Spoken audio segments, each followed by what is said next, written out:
प्रतिदिन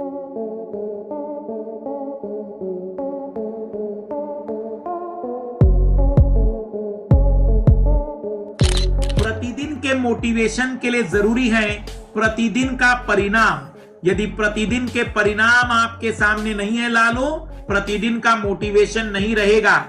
जरूरत है तो आप प्रतिदिन अपने परिणाम डायरी में नोट करिए, क्योंकि कभी कभी हमारा दिमाग तब हमारी मदद करना बंद कर देता है जब हमारे दिमाग को यही पता नहीं चल रहा है कि हमने क्या किया, हमने क्या नहीं किया, हमने क्या छोड़ दिया।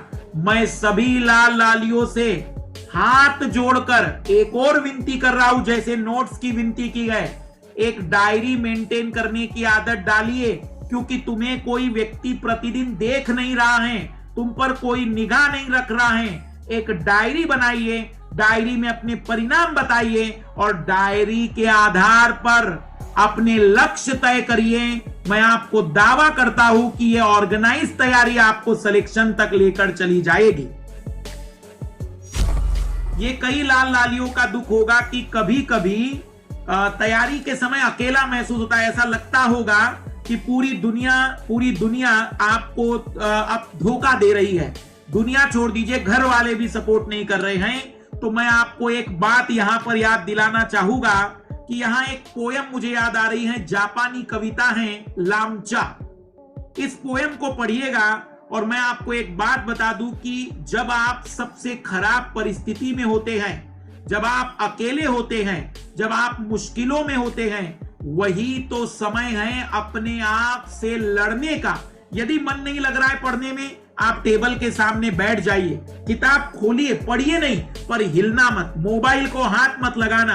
अंदर जिद पैदा करिए कि नहीं, मैं अगर आप मुझे मन कह रहा है कि नहीं पढ़ना है, तो फिर आप ये भी तय कर लीजिए कि हम दूसरा काम भी नहीं करेंगे, बैठे रहेंगे। सरेंडर तो मन को करना ही पड़ेगा। मैं आपको बता दूं लालो, देखो मन क्या है। हमारे दिमाग में 3 कमरे हैं। हमारे दिमाग में 3 कमरे हैं। एक है सेरिब्रल हेमिस्फीयर, ये हमारी हेमिस्फीयर, ये वो बातें हैं जो हम अपनी मर्जी से करते हैं। एक है मेडुला ऑब्लांगेटा, मेडुला ऑब्लांगेटा ये वो बातें करता है जो हमारे कंट्रोल में ही नहीं है।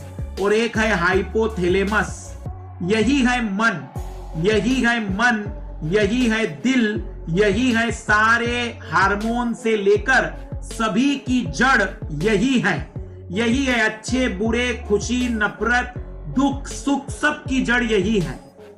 इसलिए अपने आप से कहिए कि तुम्हें बुरा लगा ना, तुम्हें नहीं बुरा लगा, हाइपोथैलेमस को कहो, हाइपोथैलेमस ज्यादा सीरियस मत लो, इस पृथ्वी पर कोई बचने नहीं आया है, सभी को निकलना है। बहुत खुश हुआ है, हाइपोथैलेमस से को ज्यादा खुश होने की जरूरत नहीं है। अभी ये समय बदल सकता है, इसलिए अडिग रहो, निश्चित रहो। और थोड़ा बहुत तनाव तो चलता है, उस तनाव से लड़कर फिर खड़े होने के लिए ही आपको अपने मन से लड़ना होगा। और लड़ने का तरीका क्या है? आप जिद करिए कि नहीं, मैं यही चाहता